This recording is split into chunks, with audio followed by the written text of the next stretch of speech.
Oke, kembali lagi dalam pembelajaran matematika secara online. Pada pertemuan kali ini kita masuk pada submateri yang berikut tentang jarak dua titik pada bidang koordinat. Nah, seperti apa materinya?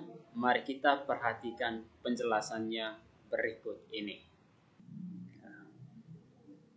Mari kita perhatikan gambar.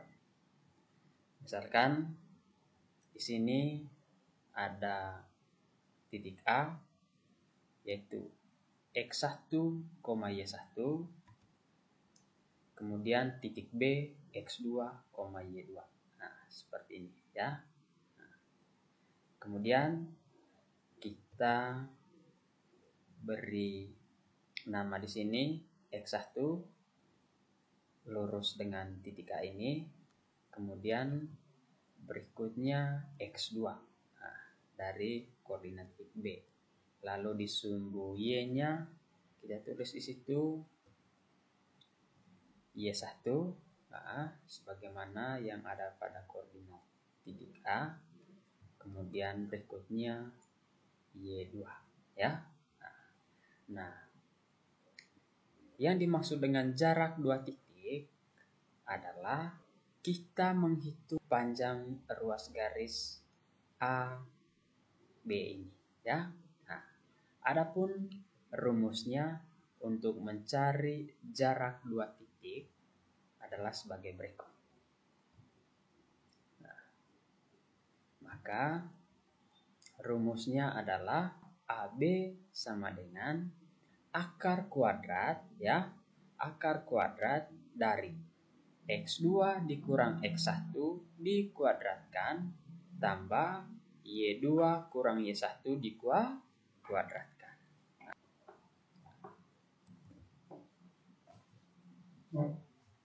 Jarak titik K 1,-3 dan L 1,7 adalah kemudian jika jarak antara titik A 2, P dan B negatif 3,8 adalah 13 satuan, maka berapakah nilai P-nya?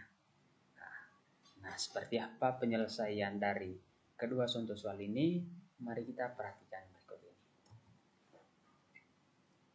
Kita mulai dari nomor yang pertama ya. Nah, di sini titik K 1,-3, maka X1-nya kita jadikan 1 ya. Nah, kemudian Y1-nya tidak lain adalah negatif 3. Kemudian kita ke titik L. Maka titik L 1 ini kita jadikan X2 ya. Nah, 1 ini pada titik L kita jadikan sebagai X2. Kemudian 7 kita jadikan sebagai Y2. Nah, setelah kita sudah menulis titik-titik ini dalam bentuk seperti ini, maka tahap berikutnya kita masukkan ke dalam rumus mencari jarak dua titik pada bidang koordinat. KL itu sama dengan akar kuadrat dari X2 kurang X1 dikuadratkan tambah Y2 kurang Y1 dikuadratkan. Kemudian kita ganti X1, X2, Y2, Y1 ini dengan nilai yang sudah kita tulis di bagian yang sebelumnya. Ya. Ayo. Jadinya 1 dikurang 1 dikuadratkan tambah 7 kurang negatif 3 dikuadratkan. Nah, hasilnya adalah 1 kurang 1 sama dengan pasti hasilnya 0 ya. Kemudian 7 dikurang negatif 3 sama dengan 10. Maka jadinya adalah akar kuadrat dari 0 tambah 100 itu tidak lain adalah akar dari 100. Hasilnya adalah 10 ya. Nah, maka jarak titik K ke L adalah 10 satuan.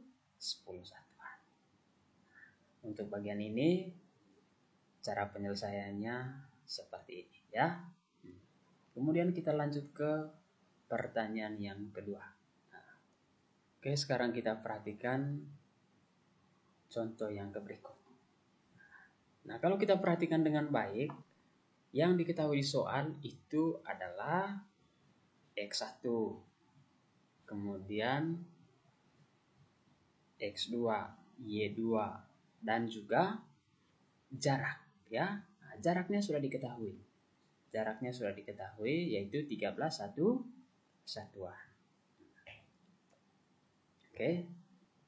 Mari kita lihat penyelesaiannya. Nah, misalkan titik A yaitu 2, P, 2-nya kita jadikan sebagai X1, ya. Nah, 2-nya kita jadikan sebagai X1, lalu P-nya kita jadikan sebagai Y1. Kemudian titik B yaitu negatif 3,8, negatif 3 kita jadikan sebagai X2, dan 8 kita jadikan sebagai Y2. Nah, yang diketahui juga adalah jaraknya. Jarak titik yang dimaksud adalah titik A, B. 13 satuan, ya. Nah, sekarang kita masuk ke rumusnya. Nah, rumusnya tadi adalah AB sama dengan akar kuadrat dari X2 kurang X1 dikuadratkan tambah Y2 kurang Y1 dikuadratkan. Nah, maka jadinya adalah 13 sama dengan akar kuadrat dari negatif 3. Negatif 3 dari mana? Dari X2 ini. Kemudian dikurang 2. Nah, 2 ini tidak lain adalah nilai dari X1. Kemudian 8 kurang P dikuadratkan. Nah, 8 Y2, kemudian Y1 tadi adalah P, ya. Nah, jadi P-nya tadi adalah Y1. Nah, sekarang selanjutnya adalah negatif 3 kurang 2. Negatif 3 kurang 2 itu sama dengan negatif 5. Nah, sekarang 8 kurang P dikuadratkan. Nah, 8 kurang P dikuadratkan ini itu bisa kita tulis dalam bentuk lain, yaitu 8 kurang P dikali 8 kurang P. Nah, selanjutnya adalah 13 sama dengan akar kuadrat dari negatif 5 kuadrat tambah 8 kuadrat kurang 8P kurang 8P tambah P kuadrat. Tahap selanjutnya adalah sekarang bagian berikutnya adalah negatif 5 kuadrat sama dengan 25, kemudian 8 kuadrat sama dengan 64. Nah, dikurang 16P tambah P kuadrat. Nah, bagian berikutnya kita upayakan supaya akar kuadrat ini hilang. Nah, bagaimana caranya? Nah, cara untuk menghilangkan akar kuadrat itu kedua ruas dikuadratkan, ya. Nah, maka hasilnya adalah 13 kuadrat sama dengan 89. 89 ini tadi dari 25 tambah 64, ya. 89 kurang 16P tambah P kuadrat. Nah, kalau pertanyaannya, mari kita perhatikan penjelasan seperti ini. Katakan akar dari A, ya. Nah, akar kuadrat dari A bentuk lainnya adalah A pangkat 1/2. Nah, kalau Pak tulis di sini akar kuadrat dari A di pangkat 2 itu artinya adalah A pangkat 1/2 dipangkat lagi dengan 2. Ya. Nah, jadi A pangkat 1/2 ini tadi adalah dari akar A, kemudian di luarnya juga dipangkat 2. Maka kita pangkat 2 lagi di sini. Ya. Nah, masih dalam sifat eksponensial. Ketika misalnya A pangkat M dipangkat lagi dengan N, maka itu artinya A pangkat M dikali N. Nah, gantikan N-nya di sini menjadi setengah dan N-nya 2, maka jadinya nanti adalah A pangkat setengah kali 2. Nah, ini A pangkat setengah kali 2. Setengah kali 2 itu tidak lain adalah 1. Maka A pangkat 1 pasti hasilnya A itu sendiri. Ya. Maka kalau A ini kita jadikan sebagai 89 kurang 16P tambah P kuadrat. Ketika dikuadratkan tadi, maka hasilnya sisa yang ada di dalam akar. Sisanya yang ada di dalam akar ini, seperti ini. Ketika akar kuadrat dari A dikuadratkan, maka sisanya variabel yang ada dalam akar, yaitu A ini. Sekarang kita ke tahap berikutnya. 169 sama dengan 89 kurang 16P tambah P kuadrat. Kita upayakan di ruas kiri ini sama dengan 0. Bagaimana caranya? Kedua ruas dikurangi dengan 169.